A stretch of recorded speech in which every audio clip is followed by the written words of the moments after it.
तो इसमें अपने पास पहली जो डेफिनेशन आती है ये आती है, एक तो आती है कॉन्ग्रेंट शेप, कॉन्ग्रेंट शेप, और एक होती है अपने पास सिमिलर शेप। एक ये नाम बहुत बार सुनते हैं, दो ट्राइंगल अपने पास कॉन्ग्रेंट है, दो ट्राइंगल अपने पास सिमिलर है, तो दोनों में डिफरेंस क्या होता है, कॉन्ग्रेंट किसको बोलते हैं, सिमिलर किसको बोलते हैं, तो ये क्या डिफरेंस होता है वो बताते हैं। कॉन्ग्रेंट का मीनिंग, कॉन्ग्रेंट शेप्स होती है अपने पास साइज, साइज भी सेम हो।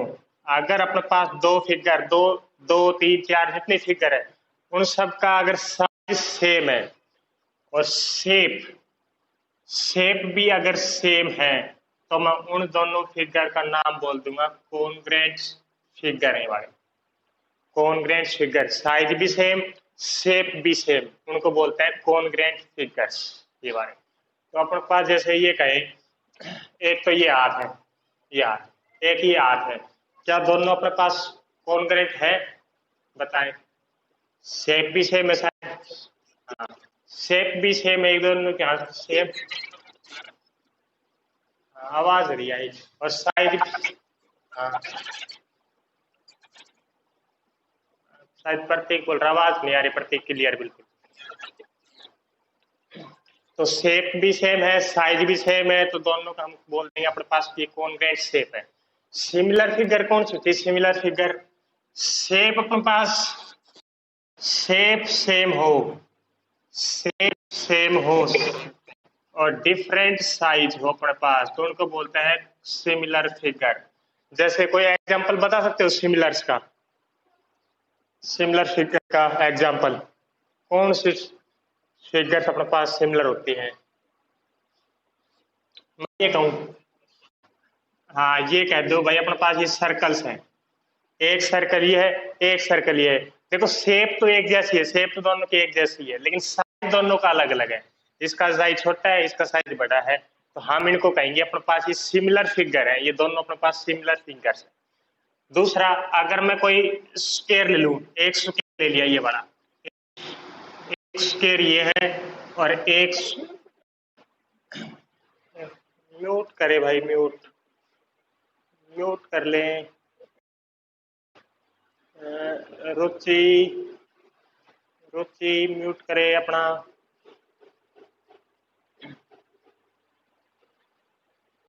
तो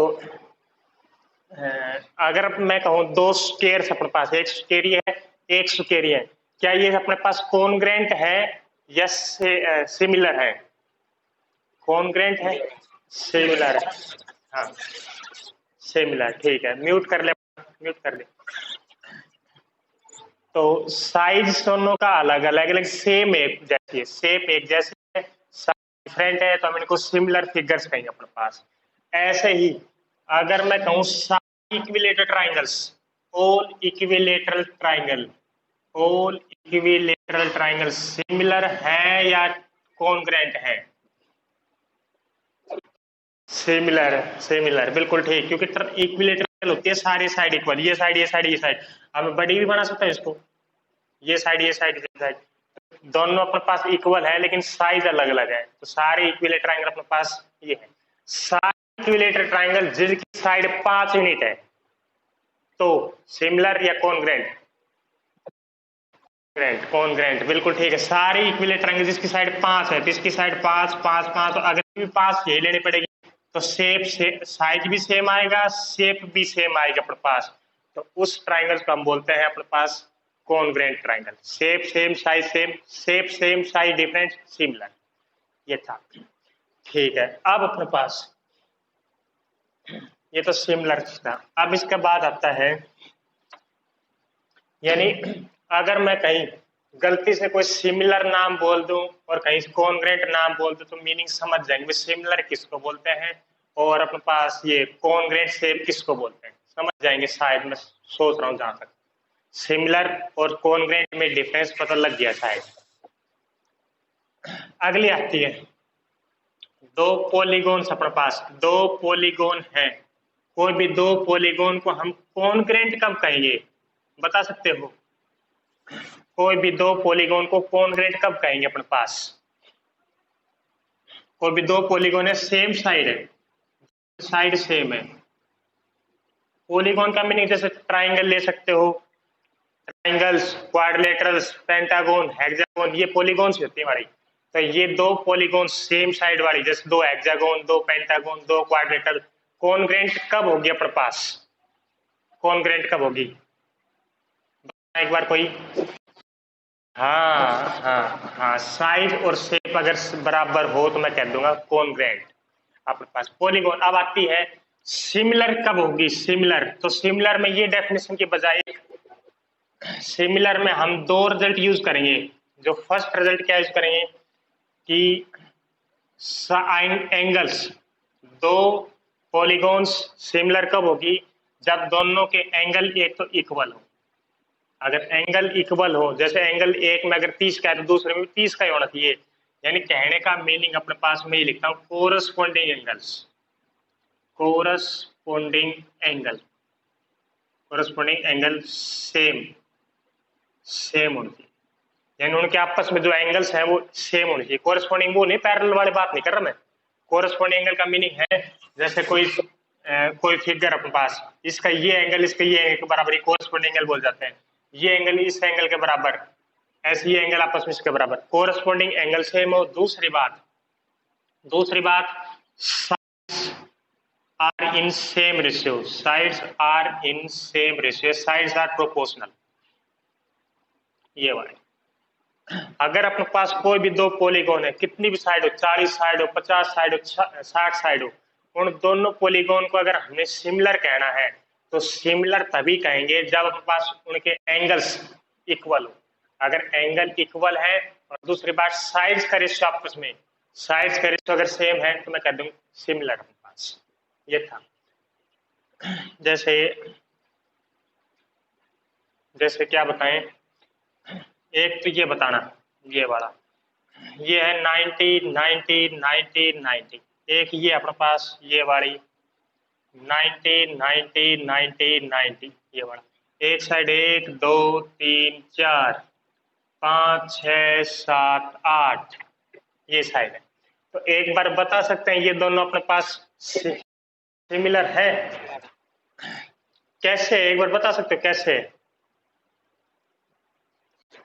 एंगल तो इक्वल है, दूसरी बात साइड्स भी सेम रेशियो में होनी चाहिए। अगर ये दोनों प्रॉपर्टी सेटिस्फाई होती है ना तो ही मैं इनको सिमिलर कहूंगा। ये वाले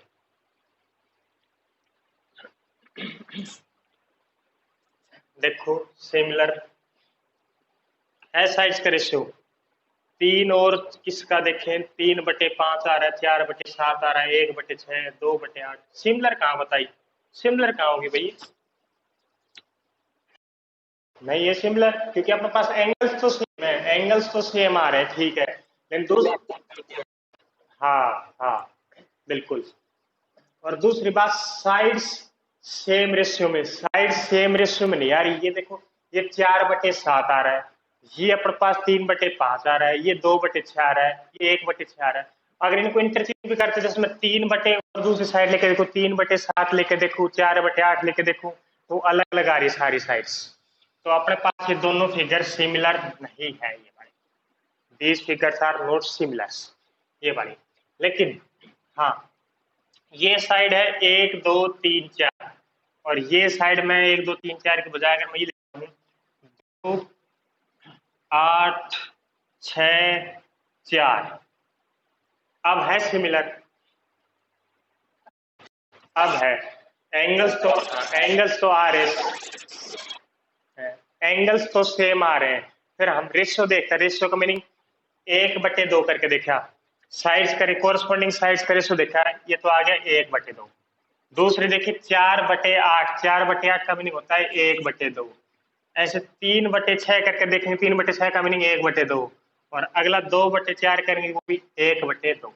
यानी साइड्स का रेशियो भी अपने पास इक्वल है और एंगल्स भी इक्वल है, तो मैं इन दोनों पॉलीगॉन्स कर दूंगा ये अपने पास सिमिलर है।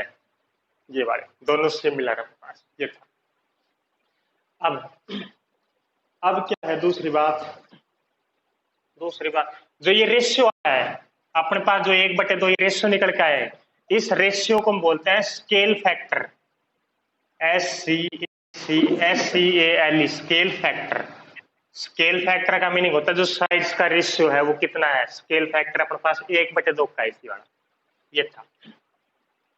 और देखते हैं जी, तो ये पता लग गया दो पॉलीगॉन यानी कितनी भी साइड हो सकती है, कोई जरूरत नहीं मैंने 4 साइड लिए, 5, 10, 15, 20। तो दो पॉलीगॉन को सिमिलर कब कहेंगे, जब उनकी सारे एंगल बराबर हो। जैसे अगर मैं यहाँ कर देता, ये एंगल में कर देता 30 का और ये कर देता 60 का और ये और चीज 90 है और रेशियो वही है, तो ये क्या दोनों सिमिलर है? हाँ, क्योंकि एंगल्स अपने, हाँ एंगल्स अपने पास इक्वल है, एंगल्स भी अपने पास इक्वल होने चाहिए और साइड्स का रेशियो भी। ये दोनों प्रॉपर्टी जो सेटिस्फाई करेगी अपने पास उस फिगर को मैं सिमिलर कह दूंगा ये वाले। ये था, ठीक है। अगला देखते हैं, अगला देखते हैं भाई, अगला अगला अगला अगला चलो, स्केल फैक्टर पता लग गया। आगे आगे स्केल फैक्टर का मीनिंग होता है आपस में साइड्स का रेशियो, बस साइड्स का रेशियो स्केल फैक्टर बोलते हैं, ठीक है। अब इसके बाद मेरे ख्याल से एनसीईआरटी की पहली एक्सरसाइज तो कर लेंगे 6.1, एनसीईआरटी की 6.1 तो शायद कर लेना तुम, मैं करवाता हूँ थ्योरम। फर्स्ट जो थ्योरम है पहली, उसका नाम है थेल्स थ्योरम, थेल्स थ्योरम। हाँ हाँ, दूसरा नाम इसका बीपीटी है, बीपीटी थ्योरम।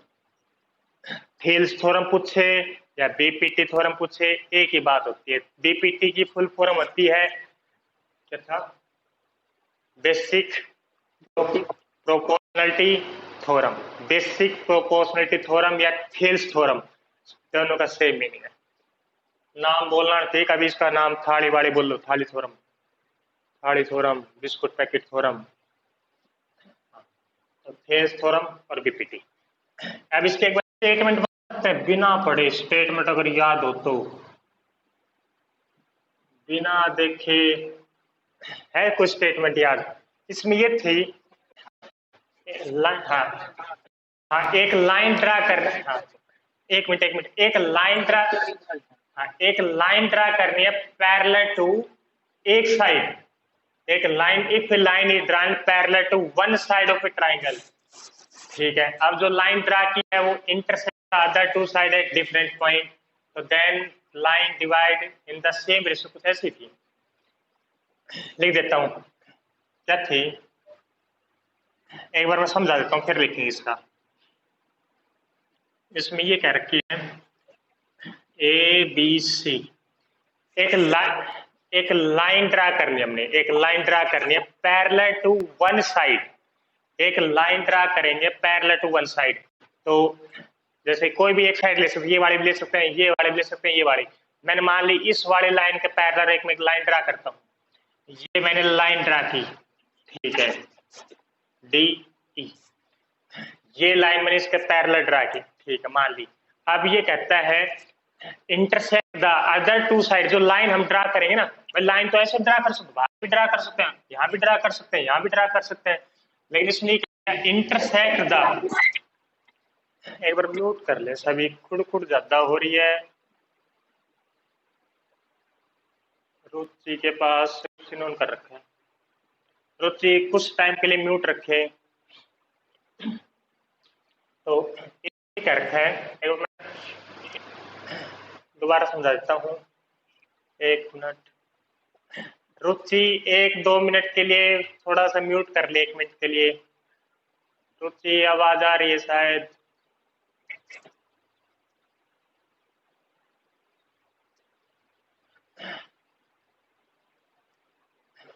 देखो ये था। अब इस पे क्वेश्चन की स्टेटमेंट समझा देता हूँ।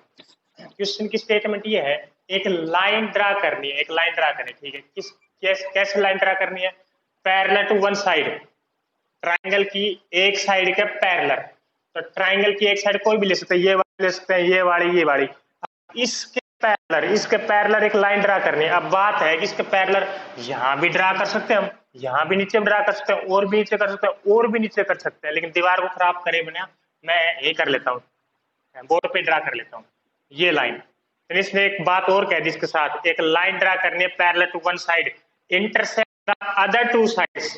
जो हम लाइन ड्रा करेंगे वो इंटरसेक्ट करेंगे अदर टू साइड्स को। अगर ये लाइन के पैरेलल ड्रा करें तो अदर साइड ये वाली और ये वाली बचेगी, इन दोनों को इंटरसेक्ट करते डिफरेंट पॉइंट पे, डी और ई पॉइंट पे। पहली लाइन का मीनिंग ये था स्टेटमेंट में, if a line is drawn, एक लाइन ड्रा करते हैं पैरेलल टू एक साइड, ठीक है, intersect the other two sides, दो साइड बच गई, एक तो बच गई थी ए बी और एक बच गई थी ए सी, इनको डिफरेंट पॉइंट पे इंटरसेक्ट करती है, ठीक है। अब ये कह रखा है देन लाइंस दो अदर टू साइड्स है divide in the same ratio, जो लाइंस है अदर टू साइड्स को डिवाइड करेगी सेम रेशियो में, यानी AD और DB का रेशियो और AE और EC का रेशियो सेम होना चाहिए, ये बात। अब लिख दे, स्टेटमेंट क्या बनेगी इसकी, स्टेटमेंट खुद ही लिखनी है, if a line is drawn, ये लिख लेंगे स्टेटमेंट, शायद आप बुक में देख के लिख लोगे शायद, ये लिखवाएं, हाँ लिख लेना, if a line is drawn parallel to one side of a triangle intersect the other two side at distinct, distinct का मीनिंग डिफरेंट होता है, डिस्टिंक्ट मतलब अलग अलग पॉइंट्स पे, intersect the two other two side at different points, तो then lines divide, जो sides divide in the same ratio, ये वाली। अब आ जाते हैं गिवन, अपने पास गिवन क्या क्या है एक बार वो बता दे, गिवन क्या क्या, गिवन क्या इसमें है, हाँ ए बी सी जे एक ट्राइंगल है, एक ट्राइंगल है A B C J triangle and DE parallel है BC के, बस और कुछ नहीं देखा, ये साइड इसका पैरेलल मैंने लेट किया। अब आ जाता है टू प्रूव क्या करना है, टू प्रूव क्या करना है, टू प्रूव क्या करना था, हाँ AD upon BD is equal to AE upon AC, हाँ CE, यानी ये साइड बटे ये साइड और ये साइड बटे ये साइड हमने सेम दिखानी है।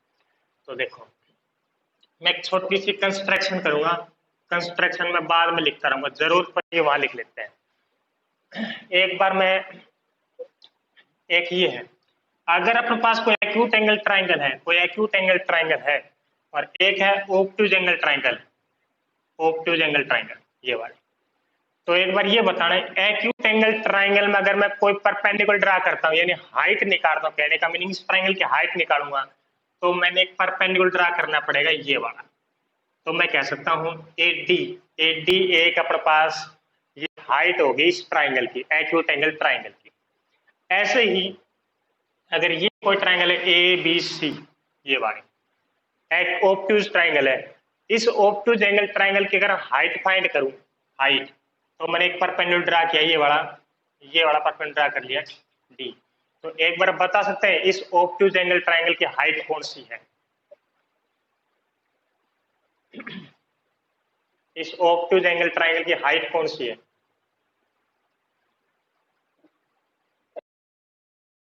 अच्छा नहीं आ रही आवाज तो साफ आ रही है,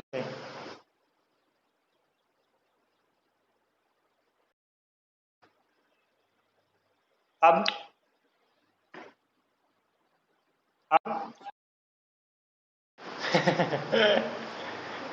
इससे बढ़ जाती बात है। अब हाँ देखा, यहाँ पे सारा इंजन घुमा दिया फोन का, तो ये था। अब ये बताना था इस ऑब्टूज एंगल ट्राइंगल में हाइट कौन सी है, इस ट्राइंगल की हाइट AD, इस ट्राइंगल की हाइट AD, दोनों की हाइट AD। हाँ, इस ट्राइंगल का बेस कौन सा है, इस ट्राइंगल का बेस ABC ट्राइंगल है, इस ट्राइंगल का बेस कौन सा है BC, इस ट्राइंगल का बेस कोई नाम DC तो नहीं ले रहा, पीछे से DC ले रहा हूं, DC बेस नहीं है, हाँ BC बेस है, जिस साइड पे ऑब्ट्यूज एंगल ट्राइंगल में हमेशा जो हाइट, एक बार म्यूट कर देता हूँ 5-10 मिनट के लिए, रुचि ऑन कर देती है बार बार। तो अगर अपने पास क्या है, ऑब्ट्यूज एंगल ट्राइंगल है, एक मिनट, रुचि मानती नहीं, रुचि कर लेती है, मैं कर देता हूँ फिर भी वो। अगर अपने पास ऑब्ट्यूज एंगल ट्राइंगल है, तो उसमें अगर हाइट फाइंड करनी हो, तो मैं ये सिर्फ ये कहना चाह रहा हूँ, कोई जरूरी नहीं है हाइट ट्राइंगल के अंदर ही मिले, हाइट ट्राइंगल के अंदर कोई कंपल्सरी नहीं होती, हाइट ट्राइंगल के बाहर भी हो सकती है। दूसरी बात, बेस कौन सा आएगा, बेस वो आएगा जिस पे हाइट गिरी है, जिस साइड पे हाइट जाके गिरी है वो साइड, यानी बीसी अपने पास बेस नहीं है, ना कि डिस्सी। डिस्सी इस ट्राइंगल के बेस है, ये अपने पास हाइट है, ये था। अब आ जाते हैं क्वेश्चन पे, थोड़ा क्वेश्चन की तरफ चलते हैं। तो प्रूफ करता हूँ, प्रूफ कंस्ट्रक्शन में बाद में करूंगा प्रूफ। मैंने क्या किया, एक तो ट्राइंगल ए डी ई दिख रही है, ए डी ई, तो ए डी ई पे मैंने परपेंडिकुलर ड्रा कर लिया, ये परपेंडिकुलर ड्रा कर दिया ई एल, मैंने एक परपेंडिकुलर ड्रा किया, ये लिख देता हूं, draw E L perpendicular to A D, E L perpendicular draw कर लिया ए डी पे। दूसरी बात, मैंने ज्वाइन कर ली यहां से ये वाली, join B to E, join B E, ये ज्वाइन कर लिया। तो एक बार ये बता सकते हैं, क्या बताएंगे, बी डी ई कैसी ट्राइंगल है, एक्यूट या ऑब्ट्यूज? डी ऑब्ट्यूज बन गए, क्यों बन गए ऑब्ट्यूज? हाँ, क्योंकि बी डी ई देखो अभी बताई थी, बी डी ई ट्राइंगल की जो हाइट है, देखो इस ई पॉइंट से परपेंडिकुलर कर रखे ये वाला, तो अपने पास ये बी डी ई की हाइट है ई एल। तो एक बार ए डी ई की हाइट और बताएं, ए डी ई की हाइट कौन सी है, वो ये सेम ई एल, क्योंकि ए डी ई की हाइट यहां से परपेंडिकुलर करके ई एल इसकी हाइट है, और अपने पास बी डी ई एक ऑब्ट्यूज ट्राइंगल, इसकी हाइट वो ई एल है सेम। तो एरिया निकालता हूं मैं दोनों ट्राइंगल का, एरिया आया, area O triangle A D E, तो क्या आएगा, ए डी ई ट्राइंगल का एरिया हाफ, बेस कितना है, बेस कितना है, हाँ ए डी इंटू में हाइट है ई एल, ये आ गया। ऐसे सेम मैं निकालता हूं बी डी ई ट्राइंगल का, area of triangle B D E, B D E triangle का एरिया हाफ, बेस डी और हाइट टी एल, ये वाली। अब मैं एक बार दोनों को डिवाइड कर देता हूँ, इस वाले को डिवाइड कर देते हैं, हाँ दोनों को डिवाइड कर दिया अपने पास, तो हाफ से हाफ कैंसिल हो गया, ई एल से E L cancel, A D upon B D आ गया फर्स्ट इक्वेशन, ये आ गया। हाँ अब क्या करें, ठीक है खत्म हो गया। अब मैं अगर परपेंडिकुलर ड्रा करता हूँ यहां से ही, अब तो मैंने ड्रा किया था ई पॉइंट से, अब मैं परपेंडिकुलर ड्रा करता हूँ डी पॉइंट से, डी पॉइंट से परपेंडिकुलर किया D M, draw D M perpendicular A E, तो डी एम परपेंडिकुलर किया और मैंने ज्वाइन कर दिया अभी साइड ये वाली, तो दो ट्राइंगल दिखने लगे, एक तो ट्राइंगल है ए डी ई और एक ट्राइंगल दिखी सी ई डी। एक बार सी ई डी बताइए कैसे ट्राइंगल है, एक्यूट या ऑब्ट्यूज? ऑब्ट्यूज एंगल ट्राइंगल है, तो सी डी ई की हाइट है, सी डी ई की हाइट डी एम बाहर है, और इसकी ऊपर वाले की सेम हाँ डी एम।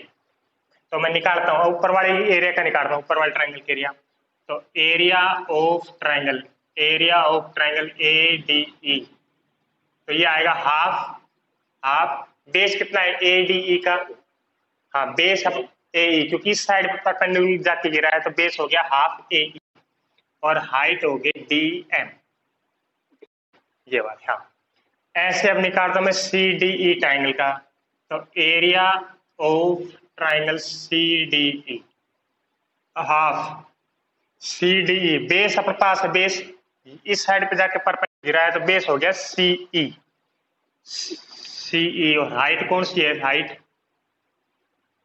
D M. अब मैंने दोनों को डिवाइड कर दिया, इस वाले को और इस वाले को डिवाइड कर दिया से, तो वही हाफ से हाफ कैंसिल, डीएम से डीएन कैंसिल, ये आ गया अपने पास ए ई बटे में सी ई। यहां तक बता सकते हो, यहां तक अगर किसी को नहीं आया हो तो पूछ सकते हो,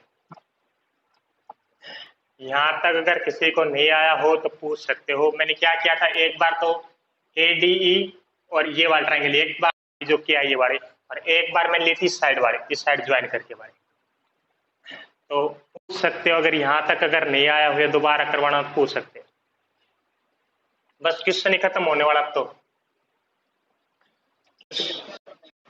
हाँ अब तो काम ही खत्म हो गया लगभग। देखो आंसर हमने लाना है ए डी बी डी और ए ई और सी, आ तो रहा है ए डी और B D, A D B D आ गया लेफ्ट साइड तो आ गया, और ए ई सी राइट साइड भी आ गई। यानी कहने का मीनिंग ये दोनों बराबर कर रही हैं।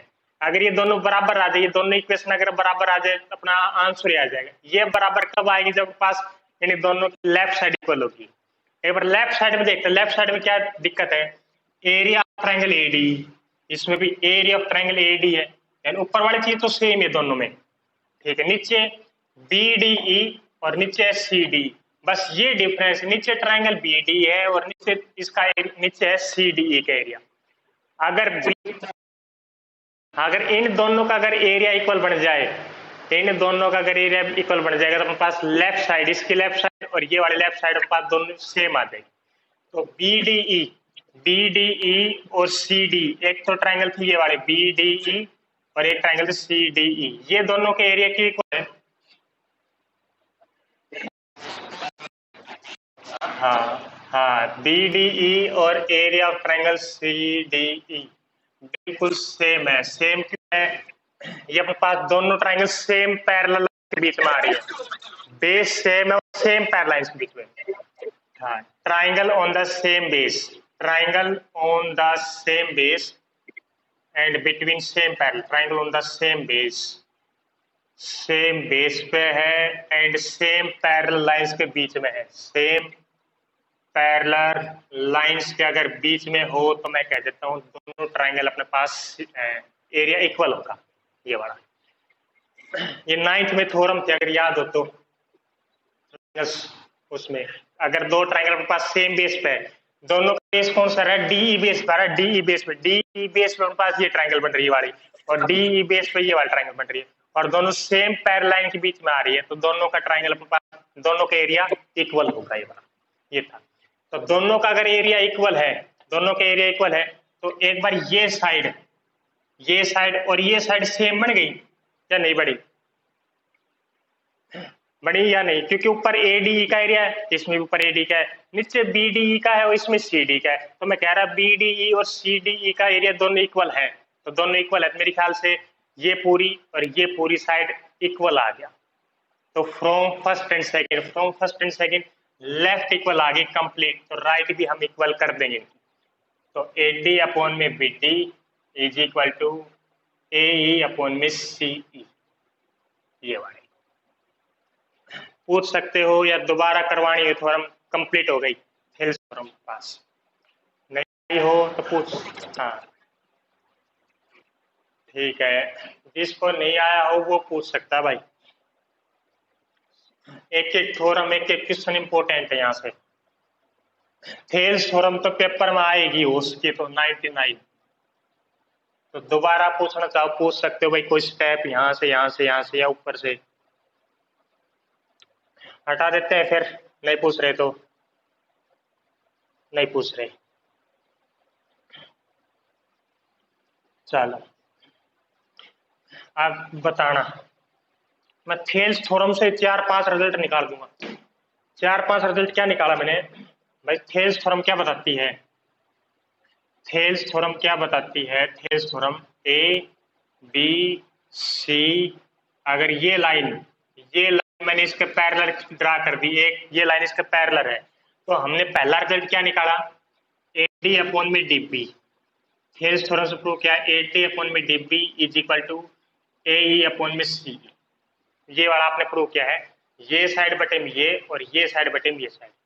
दूसरा रिजल्ट क्या ये भी कर सकते हो, आपने ये बटे ये किया, मैं क्या ये बटे ये कर सकता हूँ, जैसे डी बी अपॉन में A D, D B upon में A D C E upon में ए ई, कर सकते हैं इसको। हाँ, कैसे आया ये वाला रिजल्ट? हाँ, इस जो ऊपर वाला रिजल्ट किया है उसका रेसिप्रोकल कैसे, डी बी अपॉन में डी यानी इसका रेसिप्रोकल कर दिया आ गया, और सी अपॉन में ए इसका रेसिप्रोकल ये आ गया।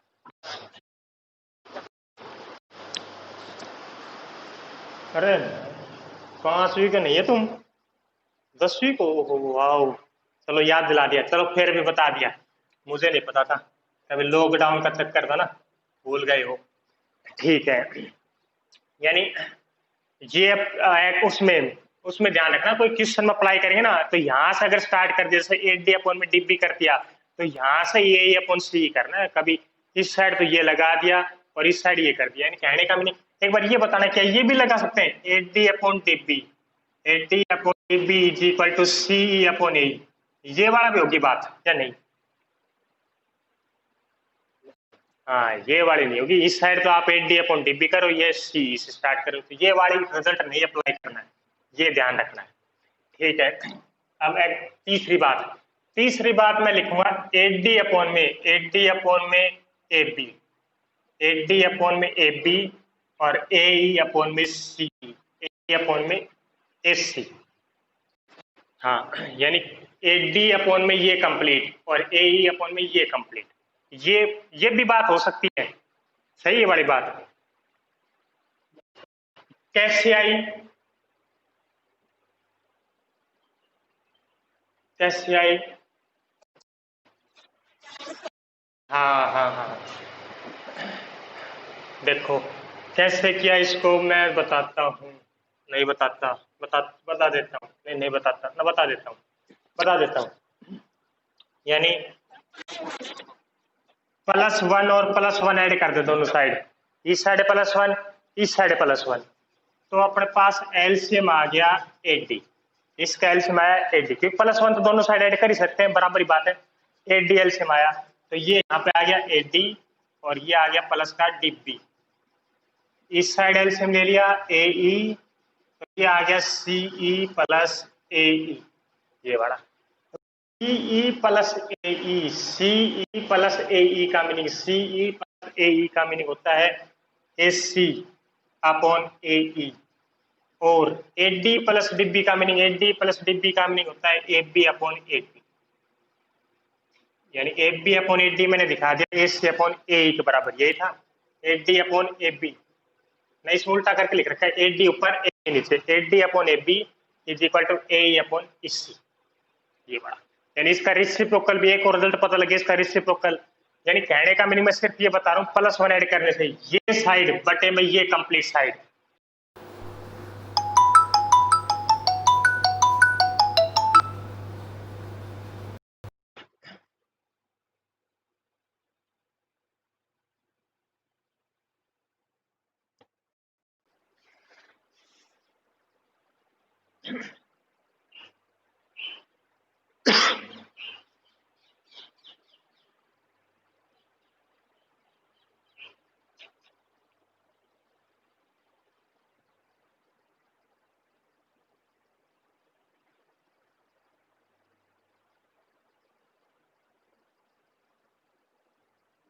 बस बस हो गया काम, एक दो रिजल्ट और बताने हैं,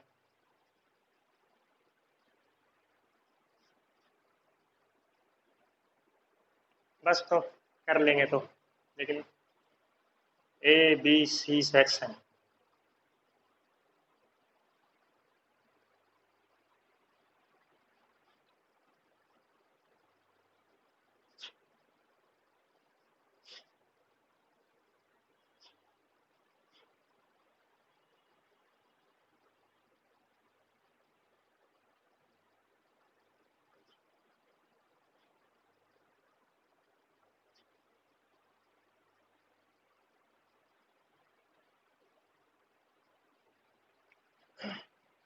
ये यानी मैं +1 ऐड कर दूं, इस वाले रिजल्ट में +1 कर दिया तो मैंने क्या किया, 80/में ये कंप्लीट। अगर मैं कहीं गलती से 80/में ये कंप्लीट लिख दूं और AE/में ये कंप्लीट लिख दूं तो बात सही है, लिख सकते इसको। तो एक बार ये और बता दे, अभी तो मैंने 80/में ये कंप्लीट लिखा था, क्या DB/में भी ये कंप्लीट लिखता हूं?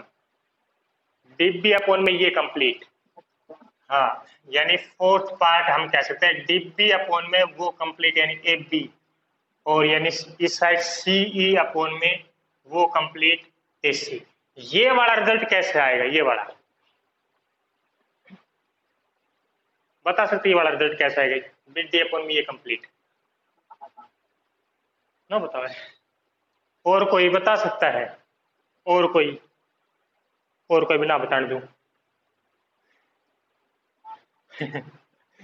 एडी DB/में AB, देखो DB/ ये वाला, इसमें अगर +1 ऐड कर दें, दोनों साइड अगर हम +1 ऐड कर दें अपने पास, तो ये वाला रिजल्ट अपने पास ड्राइव हो जाएगा, ये वाला आएगा यहाँ से। तो एक बार ट्राई करना +1 ऐड करने से, ठीक है।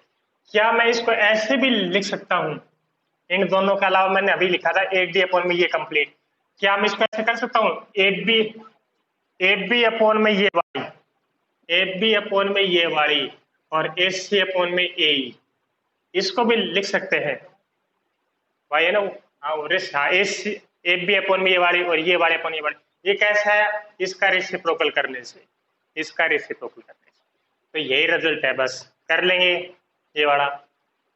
इनको बोलते हैं कोरलरी। कोरलरी का मीनिंग होता है जो थ्योरम से रिजल्ट हम निकालते हैं, थ्योरम से जो रिजल्ट निकाला उनको हम कोरलरी बोलते हैं। कोरलरी 1 2 3 4 5 यानी 6 7 7 8 रिजल्ट बन जाते हैं एक थ्योरम से अपने पास।